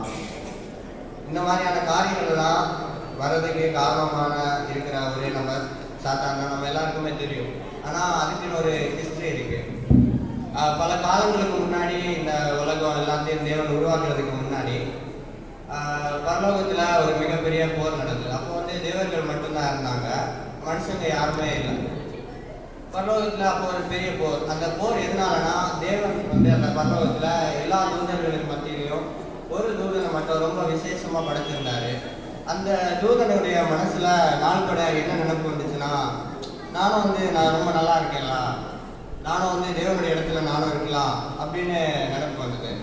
அந்த நினைப்பு வந்ததுனால அவனுக்கு எப்படியும் தெரியும் தேவன் தன்னுடைய இடத்த விட்டு கொடுக்க மாட்டாரு அப்படின்னு தெரிஞ்சதுனால பரலோகத்தில் ஒரு குளறுபடி அவன் ஏற்படுத்தினான். அப்படி ஏற்படுத்தி தன் பக்கமாக சிலவங்களை இழுத்து கொண்டு, சில குறிப்பிட்ட தூதர்களை இழுத்து கொண்டு தேவனுக்கு எதிராகவே போரிட ஆரம்பித்தான். அந்த போர் முடிகிற நேரத்தில் சாத்தான் தோத்துட்டான். தேவன் சாத்தானை முழுமையாக அழிக்கலை. ஆனால் என்ன பண்ணார்னா, அவன் பாதாளத்துக்கு நேராக தள்ளினார். ஆனால் அவன் பாதாளத்துக்கு போய் அமைதியாக இருக்கலை. அவன் இன்னும் தேவனுக்கு எதிராக செயல்பட்டு இருக்கிறதுனால தான் நம்ம இந்த நாட்களில் இவ்வளோ துன்பங்களையும் கஷ்டங்களையும் அனுபவிக்க வேண்டிய சூழ்நிலைகள் இருக்குது. இந்த கஷ்டங்களெல்லாம் நம்ம எப்படி தாண்டி மேற்கொண்டு போகிறதுன்னு பைபிளில் எபேசியர் 6ஆம் அதிகாரம் 10ஆம் வசனத்திலிருந்து 18ஆம் வசனம் வரைக்கும் போட்டிருக்கு. தேவன் நம்ம ஒவ்வொருத்தருக்கும் ஒரு சர்வாயுத வர்க்கத்தை கொடுத்துருக்கிறார். அதாவது ஒரு ஆர்மர் ஆஃப் காட். போருக்கு போகும்போது எப்போவுமே போர் உடை போட்டிருக்கணும். போர் உடை போடலைன்னா அந்த போர் வீரனால் அந்த போரில் ஒரு நிமிஷம் கூட உயிரோடு நிற்க முடியுமாங்கிறது ரொம்ப கஷ்டமான காரியம். அவனால் அந்த போரில் போரிடவும் முடியாது. ஸோ தேவன் நமக்கு ஒரு ஆவிக்குரிய சர்வாயுத வர்க்கத்தை நமக்கு கொடுத்துருக்கிறாரு. அதில் முதல்ல நம்ம பார்க்க போகிறது என்னன்னா, சத்தியம் என்னும் கச்சை. இந்த சத்தியம் என்னும் கச்சை அப்படின்னா பெல்ட். நம்ம இன்னைக்கு போட்டுக்கிற பெல்ட். அப்போது இந்த பெல்ட்டை நம்ம எதுக்கு போட்டிருக்கிறோம் அப்படின்னா, போட்டிருக்கிற பெல்ட்டு எவ்வளோ டைட்டாக இருக்குதோ அந்த அளவுக்கு பேண்ட் மேலே டைட்டாக இருக்குது. நம்ம போட்டிருக்கிற பெல்ட் லூஸ் ஆகிட்டுனா பேண்ட் கீழே தாந்துடும். அப்புறம் நம்ம மானம் போயிடும் அந்த இடத்துல. ஸோ அதே மாதிரி தான் இது சத்தியம் என்னும் கச்சை. நம்ம ஒரு இடத்துல உண்மையாக பேசணும். எல்லா இடத்துலையும் நம்ம உண்மையாக பேசணும். நம்ம ஒருவேளை ஒரு இடத்துல போய் பேசணும் அப்படின்னா தேவனுடைய நாமத்தை நம்ம தூஷிக்கிறது மாதிரியும் தேவன் அந்த இடத்துல வெட்கப்படுத்துறது மாதிரியும் இருக்கும். ஏன் அப்படின்னா நம்ம ஒவ்வொருத்தருமே தேவனுடைய சாயலாக இருக்கணும். தேவனுடைய சாயலாக இருக்கும்போது தேவன் பிசாசை எப்படி கூப்பிடுறாருன்னா, ஏசப்பா பிசாசை எப்படி கூப்பிடுறாருன்னா, யோவான் 8ஆம் அதிகாரத்தில் 44ஆம் வசனத்தில் ஏசப்பா பிசாசை பொய்க்கு பிதா அப்படின்னு கூப்பிடுறாரு. அப்படின்னா நம்ம தேவனுடைய புத்திரர்களாக இருக்கிறோம். நம்ம போய் பேச ஆரம்பிச்சோன்னா நம்ம பிசாசுடைய புத்திரர்களாக மாறிடுவோம். அப்போ தேவனுடைய நாமத்தை நம்ம தூஷிக்கிறது மாதிரியும் அந்த இடத்துல தேவனை நம்ம வெட்கப்படுத்துறது மாதிரியும் ஆயிடும். நம்ம சொந்த அப்பாவை விட்டுக்கிட்டு நம்ம இன்னொரு அப்பாவோட போய் இருக்க முடியுமா? அது முடியாது, நல்லா இருக்காது. ஊர்லலாம் நம்மளை பற்றி என்ன பேசுவாங்க, கொஞ்சம் நம்மளை ஃபுல்லாகவே அவங்க ரொம்ப நெக்லெக்ட் பண்ணி இவன் இந்த மாதிரி ஆளாகும் அப்படின்னு சொல்லிட்டு நம்ம ஸ்டேட்டஸே ஃபுல்லாக குறைஞ்சி போயிடும். ஸோ சத்தியம் என்னும் பட்சை நம்ம போகிற இடங்கள்ல ஃபுல்லாகவே உண்மையை மட்டுமே பேசணும். போய் பேசணும் அப்படின்னா நம்ம பிசாசுடைய குதிரைகளாக மாறிடும். எனவே நம்ம உண்மையை பேசினா மட்டும்தான் நம்ம ஒரு உண்மையான கிறிஸ்தவன் என்கிறத அந்த இடத்துல நிரூபிக்க முடியும். ரெண்டாவது நீதி என்னும் மார்க்கவசம். மார்க்கவசம் அப்படிங்கிறது பிரஸ்ட் பிளேட் அப்படிங்கிறது இங்கிலீஷில் போட்டிருக்குது. அதாவது நம்மளுடைய நெஞ்சு பகுதியை தாக்காம எதிரி நம்மளுடைய நெஞ்சு பகுதியில் தாக்காம இருக்கிறதுக்கு வேண்டி அந்த மார்க்கவசத்தை போர்க்களத்தில் பயன்படுத்துகிறாங்க. ஆதாம் ஏவாள் காலத்தில் பார்க்குறோம், சாத்தான் எப்பவுமே இருதயத்தை தான் நம்ம குறி வச்சு தாக்குவான். நம்ம நெஞ்சு அந்த பகுதியில் தான் இருதயம் இருக்குது. ஆதாம் ஏவாள் காலத்தில் அந்த கண்ணியை புசிக்கிறதுக்கு சாத்தான் அந்த ஏவாளை வந்து கொண்டு இருக்கும்போது பைபிளில் போட்டிருக்குது, சாத்தான் ஏவாளுக்குள் புகுந்தான் அப்படின்னு. அப்படின்னா அந்த ஏவாளுடைய மனசுக்குள்ள அவன் புகுந்து தன்னை பாவம் செய்ய வச்சிருக்கிறான். சாத்தான் நம்ம மனசுக்குள்ள வந்துட்டானா நம்ம இருதயத்தை முதல்ல தாக்க ஆரம்பிப்பான். அப்படி தாக்கும்போது நம்மளுடைய இருதயத்தை மாற்றி தனக்கு நேராக எடுத்துக்கொள்ள பார்ப்பான். எனவே நம்ம நீதியில் எப்போவுமே நேர்மையாகவும் இருக்கணும். நம்ம எந்த அளவுக்கு நீதியாக ரைட்டஸாக தேவனுடைய காரியங்களில் இருக்கிறோமோ அந்த அளவுக்கு நம்ம உறுதியாக இருக்க முடியும். அந்த இடத்துல ஏவாள் ரொம்ப நீதி உள்ளவர்களாக இருந்திருந்தா அப்படின்னா கண்டிப்பாக சாத்தானுடைய அந்த வஞ்சனைக்கு தன்னை ஒப்பு கொடுத்துருக்க மாட்டான். அடுத்த காரியம் நம்ம பார்க்குறோம், விசுவாசம் என்னும் கேடயம். கேடயம் அப்படிங்கிறது போர்க்காலத்தில் எல்லாத்தோட ரொம்பவும் முக்கியமான ஒரு டிஃபென்ஸ் வெப்பன். தன்னை தற்காத்து கொள்வதற்காக ரொம்பவும் முக்கியமாக யூஸ் பண்ணக்கூடிய ஒரு விஷயம்தான் கேடயம். ஆவிக்குரிய இதில் நம்ம பார்க்கும்போது அது விசுவாசமாக இருக்குது. நம்ம வந்து விசுவாசத்தில் நிலைத்திருந்தோம்னா எந்த ஒரு காரியங்களும் நம்மளை வந்து தாக்காது. விசுவாசமானவன் நம்மளுக்கு முன்னாடி சந்தேகங்களை நெருப்பு எரியப்பட்ட அம்புகளாக நம்ம மேலே அனுப்பும்போது இந்த கேடயம் தான் நம்மளை வந்து அதுலேருந்து காப்பாற்றும். ஸோ வந்து நமக்கு வந்து அநேக நேரங்களில் சந்தேகங்கள் விசுவாசம் கொண்டு வருவோம். மறுபடியும் அந்த ஆதாமே காலத்திலேயே அந்த வஞ்சனைக்குள்ளாக எடுத்துக்கொள்ளப்பட்ட அந்த நேரத்தில் அவன் வந்து கேட்குறான், கடவுள் அப்படியா சொன்னாரு, தேவன் உங்கள்கிட்ட நீங்கள் சாவின்னு சொன்னாரோ அப்படின்னு கேட்குறான்.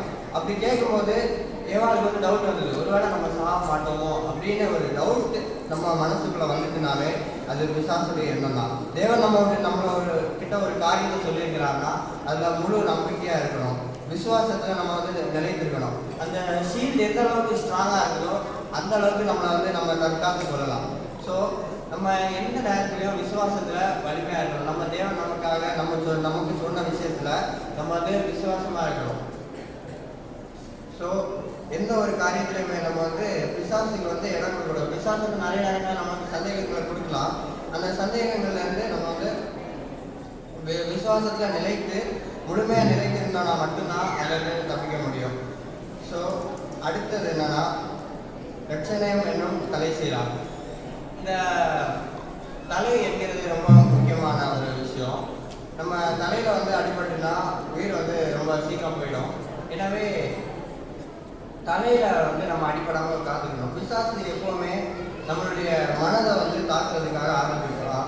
ஸோ நமக்கு முன்னாடி வந்து ரொம்ப வேண்டாத எண்ணங்கள் எல்லாம் கொண்டு வந்து இந்த மாதிரி பண்ணலாம் அந்த மாதிரி பண்ணலாம். போர் அப்படின்னா வந்து நமக்கு இருக்க வேண்டிய ஒரே எண்ணம் நம்மளுடைய எதிரியை தாக்குறது மட்டும்தான். எனவே நம்மளுடைய எதிரி சாத்தான். ஸோ எப்போவுமே நம்ம வந்து அவனை தாக்குறதுல மட்டும்தான் இருக்கணுமே தவிர அவன் சொல்கிற விஷயங்கள்லையோ அவன் பண்ணுற அந்த செய்கைகள்லையோ நம்ம மனசை வந்து விட்டு கொடுக்கக்கூடாது. நம்ம மனசு எப்போவுமே கிறிஸ்துவில் நிலைத்திருக்கணும். நம்ம அப்படி ஃபுல்லாகவே கிறிஸ்துவில் நிலைத்திருந்தோம்னா நம்மளுடைய ரட்சணயம் என்னும் தலை சீராக ரொம்ப ஸ்ட்ராங்காக இருக்கும். அது எந்த அளவுக்கு நம்ம நிலைத்திருக்கிறோமோ அந்த அளவுக்கு ஸ்ட்ராங்காக இருக்கும். எந்த அளவுக்கு அது ஸ்ட்ராங்காக இருக்குதோ அந்த அளவுக்கு நம்மளுடைய மனசை நம்ம காப்பாற்றிக் கொள்ளலாம். விசுவாசுடைய சோதனைகள்லேருந்து விலக்கி காத்துக்கொள்ளலாம். இவ்வளவோ நம்ம பார்த்துக்கிறோம். இத்தனை காரியங்களுமே வந்து ஒரு போர் வீரனை தன்னை காத்து கொள்வதற்காக மட்டுமே பயன்படுத்தப்படக்கூடிய ஒரு விஷயம். இனி நம்ம பார்க்கக்கூடிய அடுத்த ஆயுதம் தான் நம்ம வந்து பிசாசை எப்படி அட்டாக் பண்ணலாம் அப்படிங்கிற ஒரு ஆயுதம். அதான் தேவ வசனமாகிய ஆவியின் பட்டயம். ஆவியின் பட்டயம் நம்ம கையில் எல்லாருக்குமே பைபிள் இருக்கும். நம்ம பார்க்குறோம் இயேசுவானவரை இயேசு கிறிஸ்துவை சாத்தான் வந்து சோதிக்கும் போது அவர் வந்து தன்னுடைய ஞானத்தினால எதையுமே சொல்லலை. அவருக்கு வந்து ரொம்ப ஞானம் இருந்த பிறகு கூட தன்னுடைய ஞானத்தை வந்து அவர் பயன்படுத்தாமல் அவர் பயன்படுத்தின ஒரு விஷயம் வேத வசனம் தான். அவர் வந்து அந்த இடத்துல என்ன வேணால் பேசியிருக்கலாம், அந்த பிசாசு ஒரு மாதிரி அந்த இடத்த விட்டு விரட்டியிருக்கலாம். ஆனால் அவர் வந்து பயன்படுத்தின ஒரு காரியம் பைபிள் வசனம் தான். நம்மளும் ஒவ்வொரு நாளும் பைபிள் வசனத்தை ரொம்ப படித்து வச்சுருந்தோம்னா நம்ம வந்து பிசாசை வந்து எதிர்த்து போராடலாம். ஏன்னா வந்து நம்ம பார்க்குற எல்லா காரியங்களுமே இது வரைக்கும் பார்த்தது எல்லாமே நம்ம வந்து டிஃபென்ஸ் பண்ணுறதுக்கும் நம்ம பிசாசு நம்மளை தாக்காதபடி காத்து கொள்றதுக்கும் தான் இருந்துச்சு. ஆனால் இந்த கடைசியில் இந்த ஆவியின் பட்டயம் வந்து நம்ம கையில் எப்போவுமே இருக்கும். இந்த பைபிளை வந்து நம்ம ஃபுல்லாக படித்து ரொம்ப வந்து பைபிளில் நம்ம இருக்கோம்னா பிசாசாக நம்மளை எதிர்த்து பண்ண முடியாது.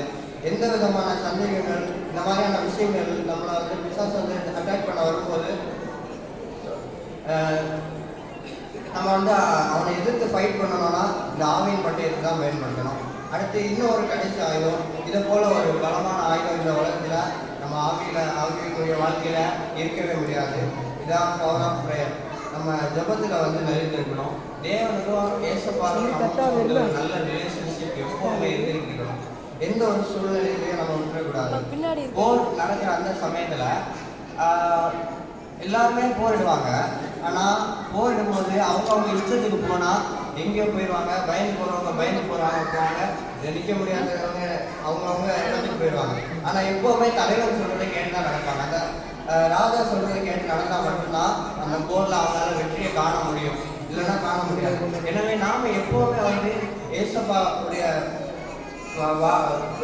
ஒரு நல்ல கனெக்ஷன் வச்சிருந்தோம் அப்படின்னா மட்டும்தான் வந்து நம்ம வந்து போரில் ஜெயிக்க முடியும். அந்த ராஜாவுக்கும் அந்த போர் வீரன் எவ்வளோ பெரிய ராஜாவாக இருந்தாலும் அந்த போர் வீரனுக்கு அவர் கமாண்ட் கொடுத்தா மட்டும்தான் அவன் வந்து நல்லா போரிட முடியும், போரில் வெற்றி பெற முடியும்.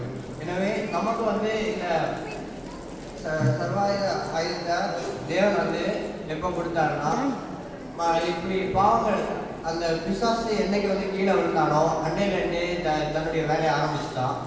எப்போவுமே வந்து மனுஷங்களை தான் அவன் தாக்க ஆரம்பித்தான். அதுக்கு ஒரு மெயின் காரணம் என்னன்னா, நம்ம எல்லாருமே தேவனுடைய புத்திரர்கள், நம்ம எல்லாருமே தேவனுடைய சாயலில் இருக்கிறதுனால மட்டும்தான் அவன் மனுஷனை தாக்கலாம். இங்கே இருக்கிற நிறைய உயிரினங்கள் உலகத்தில் இருக்குது, நிறைய ஜீவ ஜந்துக்கள் இருக்குது. ஆனால் எல்லாரையும் விட்டுட்டு அவன் மனுஷனை குறி வச்சு தாக்குறான்னா நாம் மட்டும்தான் தேவனுடைய சாயலில் இருக்கிறோம். தேவனுடைய புத்திரர்கள் என்று அழைக்கப்படுறதுக்கு நமக்கு மட்டும்தான் அந்த வாக்கியம் கொடுக்கப்பட்டிருக்குது. எனவே உலகத்தில் அவன் வந்து நிறைய பாவங்களை கொண்டு வந்துகிட்டே இருந்தான். அப்படி கொண்டு வர தேவனால் பார்த்துட்டு இருக்க முடியல. ஸோ நமக்காக தன்னை சொல்ற குமாரனாகிய இயேசு கிறிஸ்து உலகத்தில் கொடுத்தது அவர் இயேசு கிறிஸ்துவானவர் ரத்தம் சிந்தி சிலுவையில் நமக்காக மறித்து அப்போவே ஜெயத்தை வாங்கி வந்துட்டாரு. நம்ம இப்போ பண்ண வேண்டியதெல்லாம் நம்மளுடைய சோதனைகள் கஷ்டங்கள்லேருந்து விலக்கி நம்மளை காத்து கொள்ளணும்னா நம்ம இந்த சர்வாயுத ஆயுதமாக வர்க்கத்தை நம்ம தெரிந்து கொண்டு, நம்ம உடம்பு முழுக்க தெரிந்து கொண்டு, ஆகையில் தெரிந்து கொண்டு நம்ம வந்து பிசாசை எதிர்த்து போராடணும். ஓகே, இவ்வளோதான் இன்னைக்கு உள்ள மெசேஜ். கடைசியாக நான் உங்களுக்கு எல்லாருக்கும் ஒரு டிப்ஸ் சொல்ல விரும்புகிறேன். கிறிஸ்மஸ் நேற்றுக்கு இனி நியூ இயர் ஜனவரி 1ஆம் தேதியிலேருந்து நம்ம எல்லாருமே நிறைய முடிவுகளை எடுப்போம் அப்படின்னு ஒரு எண்ணத்தோடு இருப்போம். ஸோ அதில் ஒரு முக்கியமான காரியம் என்னென்னா, நம்ம வந்து ஒரு முடிவு எடுக்கும்போது நம்ம பழைய காரியங்களுக்காக நம்ம முன்னாடி இருக்கிற காரியங்களை ரொம்ப யோசிப்போம். நம்ம இதுக்கு முன்னாடி எப்படி இருந்தோம், நம்மளால் இதை பண்ண முடியுமா அப்படிங்கிறது நம்ம வந்து எப்போவுமே யோசிச்சுட்டு இருக்கோம். ஸோ அந்த விஷயத்தை பொறுத்த வரைக்கும் நான் சொல்கிறது என்னென்னா, நம்ம வந்து அது வரைக்கும் எப்படி இருந்தோங்கிறது முக்கியம் இல்லை, அது வரைக்கும் நம்ம யாருங்கிறது முக்கியம் இல்லை, அதுக்கப்புறம் நம்ம என்ன பண்ணுறோங்கிறது தான் முக்கியம். ஸோ நம்ம யாருங்கிறது முக்கியம் இல்லை, நம்ம அதுக்கப்புறம் தேவனுக்காக என்ன சாதிக்கிறோங்கிறது தான் முக்கியம். தேங்க்யூ.